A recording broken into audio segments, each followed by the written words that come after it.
Kalau mau jadi atlet angkat besi itu, kalau mau kuat ngangkat besi, ada makanan spesial nggak? Sebenarnya yang pasti spesial sih enggak, tapi tetap ya yang bernutrisi itu wajib gitu kan, karena memang nggak bisa dipungkiri untuk menambah tenaga, asupan nutrisi buat ototnya itu pasti ada gitu kan. Nah kalau saya dulu mungkin selama di apa namanya pelatihan lagi junior gitu kan, tapi dibanyakin ke putih telurnya untuk tambahan nutrisi apa proteinnya, karena Ya. memang mungkin anggaran yang terbatas gitu kan. Kalau untuk daging mungkin terlalu tinggi kan, jadi dimanfaatkan pakai putih telur. Nah, kalau masih remaja atau junior seperti itu, kemungkinan kan untuk kelas berat badan itu kan belum ditentukan kan, Mas gitu. Kalau sekarang mungkin sudah ditentukan harus kelas berapa. Kalau dulu mungkin saya masih apa namanya nggak ditentukan kelas, jadi yang penting berkembang terus gitu, prestasinya berkembang terus, setelah sudah dapat patokannya untuk internasional baru tentukan kelasnya gitu sih. Nah Ya. mungkin kalau untuk nutrisi yang lebih baiknya mungkin di sini ada Bu Emil yang bisa menjelaskan Itu semuanya sih. dia, oke. Karena Mas Eko sudah menyebutkan Tapi saya ada, tahu Eko makan apa yang paling banyak saya tahu. apa itu, Pasti apa itu? makan hati. Apa? Makan hati dia banyak. Makan hati. Kalau Udah ini disinggung. Ya, udah disinggung tadi sama Eko, ada Mbak Emil, sport nutrisionis di sini. Mbak Emil, kalau yang kata Pak Okto tadi, makan hati cukup kuat untuk bisa menjadikan kita sebagai seorang Olimpian. Silakan, Mbak Emil. Makan hati sih menurut saya modal ya, karena itu harusnya menjadi motivator terbesar gitu ya. Jangan pernah give up, karena at the end of the day untuk jadi juara, yaitu pantang mundur, keep moving on, keep believing. Makan hati, sometimes it happens, but that's okay. Oke, Yes. ya. Itu kan makan hati istilahnya Pak Okto aja ya. Kalau makanan yang cocok sekali untuk atlet itu apa? Jadi begini Mas Latif, kalau kita bicara mengenai atlet, kita harus melihat juga bahwa makan untuk atlet itu tidak sama seperti kalau kita makan untuk orang rata-rata. Jadi atlet makan bukan untuk sekedar rasa, selera, saya suka ini, saya tidak suka ini. Tapi atlet harus bisa melihat makanan sebagai alat. Tubuh saya butuh apa nih saat ini? Saya sedang dalam fase periodisasi apa? Peak performance-nya kapan, apa yang saya inginkan, masalah yang saya hadapi itu apa, makanan apa yang bisa fix the problem. Jadi makan itu nutrisi untuk seorang atlet, it's not a matter of cuman makan 3 kali sehari ditambah snack pagi, siang, dan sore. Tapi it's a matter of apa yang dimakan, berapa banyak dimakannya, dan kapan dimakannya. So nutrisi agak slightly different, makanya saya selalu menyebutkan bahwa makan untuk seorang atlet kita tidak lagi sebut sebagai meal plan, tapi sebagai functional meal plan. Ada fungsinya. Tergantung cabang olahraganya. Jadi nggak cukup 4 sehat 5 sempurna aja nggak cukup ya? No, 4 sehat 5 sempurna landasan yang ideal, tapi dari situ kemudian harus diformulasikan. Karena contohnya nih untuk angkat besi, tidak akan sama satu atlet dengan atlet yang lain. Ya, pertama ada kelasnya, kemudian ada fokus latihannya, kemudian ada sejarah cederanya, kemudian apa yang diinginkan, usianya berapa, itu menjadi salah satu faktor yang nantinya akan dirangkum menjadi formula yang dihasilkan kemudian makanan yang dikonsumsi setiap hari. Kok saya dengarnya ruwet ya Mbak Emil ya?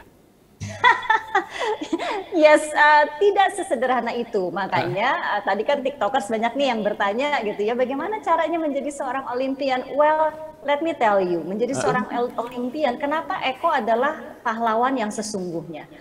Menjadi seorang Olimpian adalah kita cuma tahu Eko, waduh Eko bertanding di Olimpiade. Eko itu bertanding every single day for the last berapa tahun. Itu yang tidak dilihat oleh masyarakat kita. Itu yang kita harus reward. Itu kenapa untuk tadi seperti Pak Okto katakan, untuk kualifikasi di Olimpiade saja itu adalah sebuah kemenangan. Kenapa? Menandakan konsistensi melakukan hal kecil, konsisten, disiplin setiap hari, walaupun tidak ditepuki orang, walaupun tidak diketahui oleh masyarakat besar. Oke. Jadi tidak terlalu mudah. Terus terang sebelum ini saya selalu beranggapan bahwa kalau mau jadi juara itu ya latihan yang keras. Kalau makan itu hanya untuk menjaga jangan melewati berat. Misalnya kelas 56 berarti kan berat kita harus 56. Ternyata banyak sekali persyaratan-persyaratan lain ya Mbak Emil ya? Sudah pasti analogi saya selalu sama. Bensin untuk mobil biasa dengan bensin untuk Formula 1 sama nggak, Mas? Yang pasti Formula 1 tidak beli bensin di pinggir jalan. Iya. Exactly. Tubuh atlet seperti itu. Jadi atlet itu kerjanya 3. Pertama definitely latihan, yang kedua adalah makan, yang ketiga adalah tidur. 3 ini harus dilakukan secara konsisten dan benar. Tadi Eko bilang waktu dia muda dulu, ekonomi belum baik, otomatis kan makanan yang dikonsumsi juga tentu tidak dengan bergizi seorang atlet yang baik. Ada nggak sih makanan-makanan yang mudah didapat tapi gizinya bagus? Oh, definitely. Akan salah kalau kita mengatakan bahwa makanan bergizi itu harus mahal. Ya, itu salah. Tapi memang makanan bergizi itu harus direncanakan. Tidak bisa seenaknya. Kalau yang namanya direncanakan, tentunya artinya ada apa? Ada pagunya, ada parameternya. Murah-murah sekali, ya nggak bisa juga. Karena di mana ada uang, di situ ada kualitas. Itu udah pasti. Kita nggak bisa pungkiri. Tapi that doesn't mean harus yang paling mahal, harus produk impor. No, setiap atlet dimanapun mereka berada, mereka bisa mendapatkan gizi yang maksimal. Asalkan diprogramkan dengan benar, Mas. Jadi kita harus tahu kalau atlet ini adalah latihannya di Kalimantan, apa yang tersedia, pilihannya apa, kombinasinya bagaimana, makanan lokal yang ada yang mudah untuk didapati, mudah diolah seperti apa. Nah, bukan yang agak sedikit membuat kompleks, bukan makanannya, tetapi proses itu tadi tuh. Melihat pasar, apa yang available, cooking proses yang dilakukan, kombinasinya seperti apa. So, pada dasarnya, dimanapun kita berada, di kota besar maupun di desa atau di kota kecil, makanan bergizi kita bisa dapatkan. Tapi yes, we need to plan, we need to see, we need to observe. Kalau bicara tentang di Kalimantan, di mana-mana hampir seluruh daerah di Indonesia itu daging tentu saja menjadi makanan yang mudah diperoleh di semua tempat di Indonesia ya. Kan banyak orang bilang kalau banyak makan daging nanti darah tinggi segala macam. Bagaimana mengolah daging ini sehingga kemudian menjadi konsumsi yang sehat dan baik buat seorang atlet maupun bagi kita dalam kehidupan sehari-hari? Jadi ini juga salah satu yang saya dari sejak 10 tahun yang lalu mencoba untuk meluruskan masalah mitos daging merah. Tidak semua daging merah sama nilainya, kita tidak bisa menyamaratakan. Untuk di satu ekor sapi yang sama saja, kita harus melihat daging ini diambil dari bagian yang mana. Itu akan menentukan kandungan zat besi, B12, kandungan protein, kandungan lemak, bagaimana mengolahnya, apakah bisa di-grill, dipanggang, atau harus direbus, atau harus dimasak dengan waktu yang lama. Jadi dalam satu ekor sapi saja, kualitas dagingnya berbeda-beda. Nah, bisa dibayangkan kalau sapinya itu kemudian juga berbeda-beda. Sapi itu pun sama seperti manusia ya, sebagai seorang manusia saya selalu mengajarkan siapa kamu tergantung dari makanan yang dikonsumsi. Kalau kamu makannya sampah, badan kamu akan memberikan sampah kepada kamu. Nah, sama dengan sapi. Apa yang dimakan oleh sapi akan menentukan kualitas dagingnya, keempukan dagingnya, rasa dagingnya, kandungan lemaknya, kandungan kolesterolnya. So, pada dasarnya tidak semua daging merah sama nilainya, Mas. Jadi kalau orang mengatakan daging merah mengakibatkan kolesterol, tekanan darah tinggi, itu artinya Anda memilih daging yang salah. Nah, saya tidak bicara import atau lokal ya, tapi kualitas ya. Kita bicara mengenai kalau kita mau, contohnya Eko, sebagai seorang atlet angkat besi, dia membutuhkan protein untuk apa? Untuk muscle building, untuk create ledakan power, tapi juga untuk recovery. Nah, untuk fungsi-fungsi seperti itu tidak bisa makan daging yang biasa digunakan untuk bikin rawon, which is dagingnya biasanya berlemak. That's not it, gitu, nggak bisa. Tapi untuk Eko harus daging yang lebih kandungan lemaknya rendah. Misalnya nih daging di bagian khas dalam atau tenderloin, ya bahasa ininya kerennya. Dan itu yang kita pilihkan. Nah, daging seperti itu proses pengolahannya juga berbeda-beda. Jadi ya definitely konteks yang salah atau kepercayaan yang salah kalau mengatakan bahwa semua daging merah bisa mengakibatkan memberi dampak negatif. Dan yang kedua adalah berapa banyak yang dikonsumsi sebetulnya. Oke, apa saja sih kandungan nutrisi di daging itu tergantung tempat-tempatnya, mungkin di buntut, di kaki, di apa segala macam, itu beda-beda nutrisinya? Nutrisinya sama, jumlahnya beda-beda. Ya, jadi contohnya nih, kalau kita bicara mengenai daging khas dalam dibandingkan dengan buntut, per 100 gram jumlah proteinnya berbeda. Daging khas dalam per 100 gram itu kandungan proteinnya bisa sampai 25 gram. Tapi kalau di buntut paling-paling 4, 5, 6 gram, that's it gitu. Jadi definitely komposisinya yang agak berbeda. Oke. Tapi semua bagian dari daging itu nutrisinya untuk seorang atlet bisa dikonsumsi ya? Mau atlet apapun? Saya tidak anjurkan makan sop buntut sih. Sop buntut nanti kalau sudah dapat medali emas, kita rayakan dengan mengkonsumsi sop buntut. Gitu Mas. Coba kita tanya Mas Eko. Mas Eko ini suka makan daging nggak? Iya, ya, yang pastinya demi untuk perkembangan prestasi kita ya wajib ya, harus gitu. Nggak ada namanya nggak doyan gitu, karena seperti Bu Emil bilang bukan masalah rasa gitu kan, karena kebutuhan untuk badan kita sendiri gitu loh. Apalagi kita olahraga yang lumayan ngeluarin tenaga yang ekstra, dan kita butuh muscle, otot, recovery gitu kan, karena kita yang ibaratnya kita latihan dengan beban yang lumayan berat, dan kita harus lompat, belum persendian kita gitu, jadi recovery-nya kan harus maksimal juga. Makanya makan, istirahat, dan latihan bagus itu wajib itunya gitu loh. Masalah nutrisi ya seperti itu, seperti yang dijelaskan Bu Emil tadi gitu. Karena 3 komponen itu harus dimaksimalkan gitu. Itu katanya tadi makan seorang atlet itu tidak harus enak, tapi harus sesuai dengan kegunaannya. Berarti Mas Eko itu udah lama gak makan enak?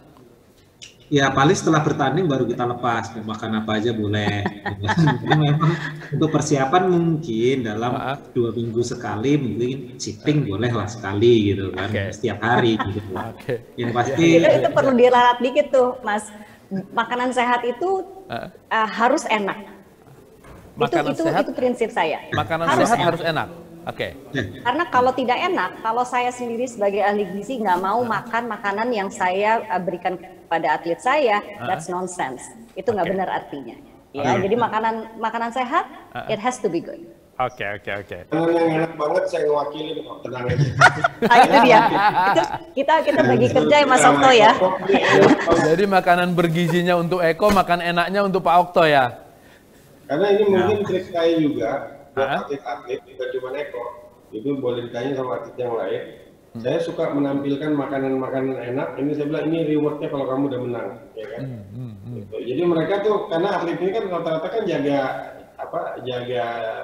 dietnya mereka kan.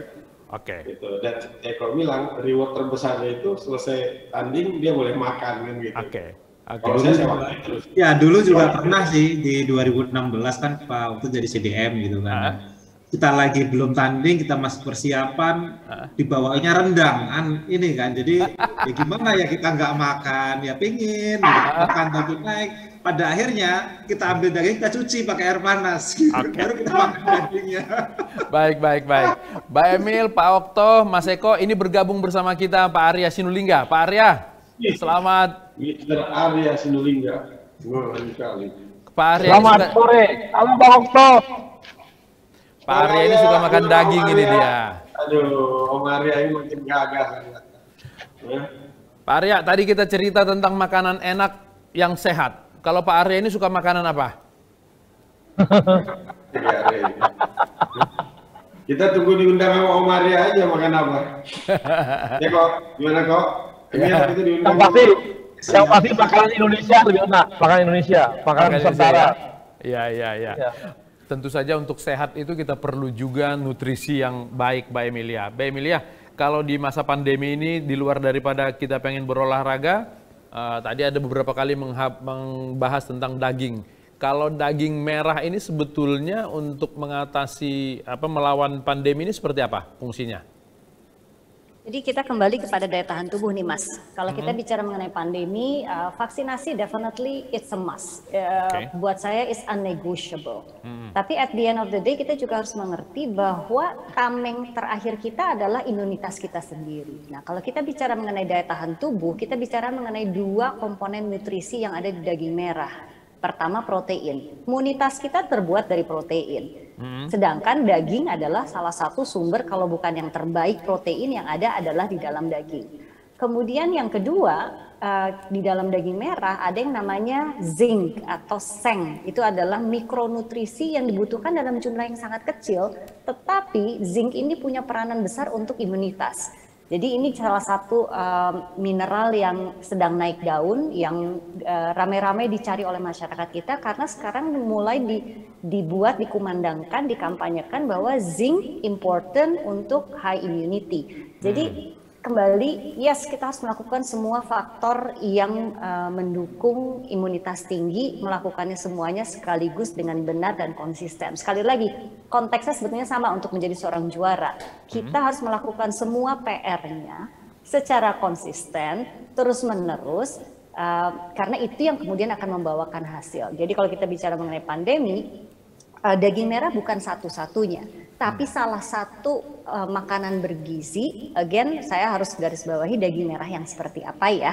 Kalau kualitasnya jelek, kandungan lemaknya tinggi, proses pengolahannya juga tidak benar, dan bukan itu yang saya maksudkan.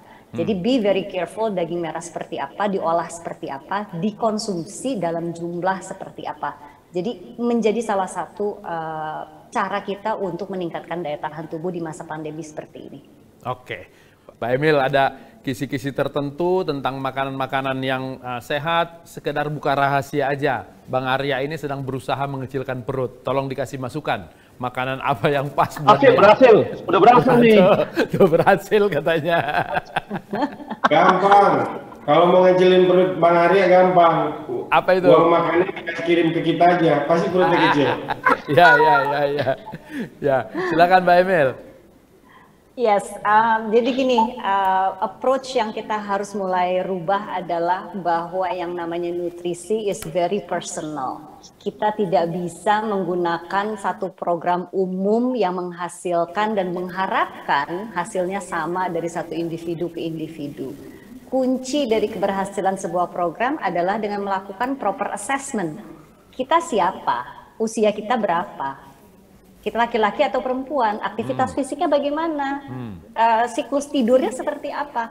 There is so many assessment, dan assessment itu harus dilakukan dengan benar sebelum program bisa dilakukan atau dibentuk sesuai dengan tujuannya. Jadi I think my recommendation atau kalau saya boleh membantu masyarakat untuk sedikit berubah pola pikir, jangan pernah ikut-ikutan pola makan orang lain. Kenali diri sendiri, tentukan apa yang baik untuk Anda, lakukan dengan benar, konsisten. Hasil tidak datang dalam satu hari, tapi hasil akan datang apabila prosesnya kita lakukan.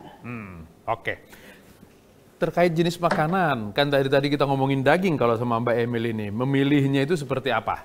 Supaya yang kita konsumsi itu jadi sehat, bukan menjadi bikin perut kita jadi gede. Oke, ini sekali lagi merubah pola pikir ya. Artinya gini, banyak orang bicara, oh daging merah tidak sehat. No, wait a minute, daging merah yang seperti apa? Yang kedua adalah, daging merah itu boleh, kalau sehat berarti kita boleh makan banyak ya. Nah itu konteks cara berpikir kita, Mas. Banyak dari masyarakat kita yang masih berpikir kalau gue suka dan itu bagus, semakin banyak semakin bagus. That's not true.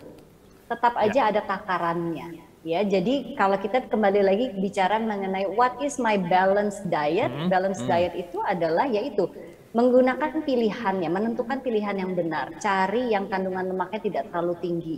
Kalaupun sekali-sekali saya mau makan wagyu, boleh nggak? Ya boleh, tapi tentukan kapan dan berapa banyak dan berapa sering. So at the end of the day, perseringlah makan makanan yang kandungan lemaknya rendah. Tidak mengatakan tidak boleh, but diperjarang. Karena to be honest with you, orang Indonesia itu atau secara global sih, tidak spesifik dengan Indonesia, kebanyakan dari kita sangat tidak suka untuk dibatas-batas. Gue suka kok, gue mau kok, mumpung masih sehat. No, that's not it. Justru dibalik. Enggak, karena saya suka makanan berlemak dan karena saya ingin bisa makan makanan berlemak selama mungkin, mulai dari sekarang harus dikontrol jumlahnya. That is my motto sebetulnya, karena saya suka makan enak. So artinya pola pikir harus dirubah untuk kita mendapatkan tubuh yang sehat dengan mengikuti anjuran pola makan sesuai dengan kebutuhan masing-masing individu. Terima kasih informasinya Mbak Emilia untuk kisi-kisi memberikan makanan yang sehat, termasuk juga memilih daging yang sehat. Jadi kita bisa makan daging semau kita asal sehat. Gitu ya? Semau kitanya nggak bisa tuh, itu harus dicoret tuh. Oke. Tetap ada takarannya ya. Dan untuk informasi lebih lanjut tentang True Aussie Beef and Lamb, Anda bisa datang ke Instagram dengan akunnya @trueaussieid dan juga ke website di www.trueaussiebeefandlamb.id.